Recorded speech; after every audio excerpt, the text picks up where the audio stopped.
पवन रासल बसंतगढ़ से हूँ।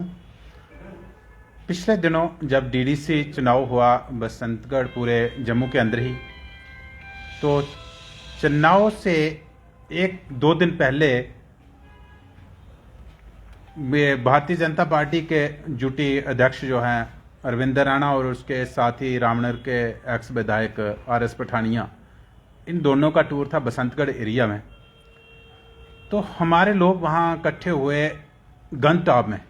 उन्होंने इनसे पूछा कि जो एक्स एमएलए थे रामनगर के, उनसे पूछा कि आपने अब तक हमारे लिए कोई काम नहीं किया है, तो आज की डेट में आप फिर से दोबारा वोट मांगने के लिए आ रहे हो, तो आप किस मुंह से आ रहे हैं।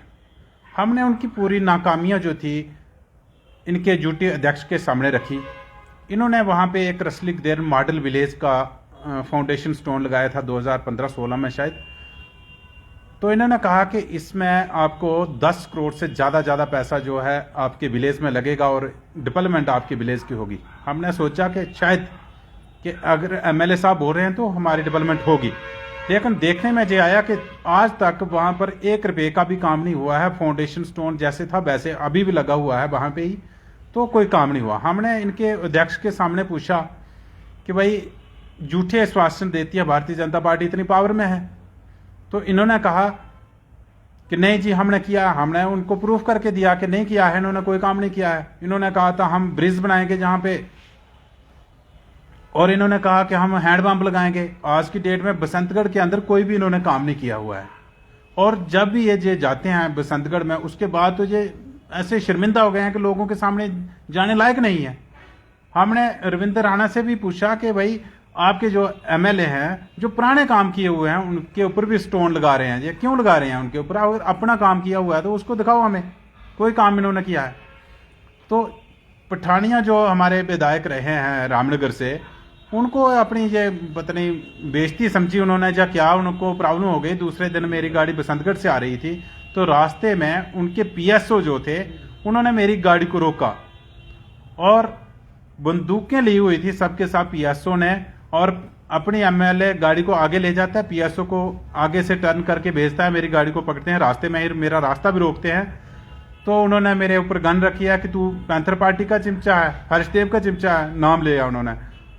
तो मैंने कहा हाँ मैं पैंथर पार्टी का एक वर्कर हूँ, पैंथर पार्टी के लिए काम करता हूँ, हमारे लोगों की पार्टी है तो हम उसके लिए काम करते हैं। उन्होंने मेरे ऊपर गन रखी कि तू मान ले कि मेरी गाड़ी में शराब है। मैंने कहा नहीं है, और उसके बाद ही उन्होंने मेरे हाथा मुक्की की, उन्होंने मुझे मारपीट भी की। मेरे पास विटनेस से भी हैं वहाँ की। उसके बाद हमने अगले दिन ही एफआईआर बसंतगढ़ पुलिस स्टेशन में दी है, लेकिन आज तक कोई कार्रवाई नहीं हुई है। पठानिया के ऊपर भी नहीं हुई, ना उसके जो पीएसओ थे उनके ऊपर भी कोई कार्रवाई नहीं हुई है। हम एसएसपी उधमपुर से मांग करते हैं और लेफ्टिनेंट गवर्नर से भी मांग करते हैं कि इन दोषियों के ऊपर कार्रवाई होनी चाहिए जो लोगों को डराते हैं, धमकाते हैं। हमारे पैंथर पार्टी के चाहे वोटर हैं, सपोर्टर हैं, चाहे वो लीडर हैं, सबको ये डरा रहे हैं, धमका रहे हैं कि कोई इनकी अपोजिशन ना करे, कोई इनके सामने बोलने वाला ना हो। तो हमें ये बर्दाश्त नहीं होगा कि जो इनका गुंडा राज है ये हमारे लिए बर्दाश्त करने के काबिल नहीं है। हम ये मांग करते हैं कि इनके ऊपर एफआईआर लॉन्च होनी चाहिए। अगर एडमिनिस्ट्रेशन पुलिस प्रशासन जो है इनके खिलाफ आर.एस. पठानिया के खिलाफ एफआईआर नहीं लॉन्च करता है, तो हम आने वाले टाइम में एसएसपी उधमपुर के बाहर एक धरना प्रदर्शन करेंगे।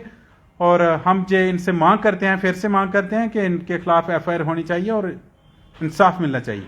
शुक्रिया।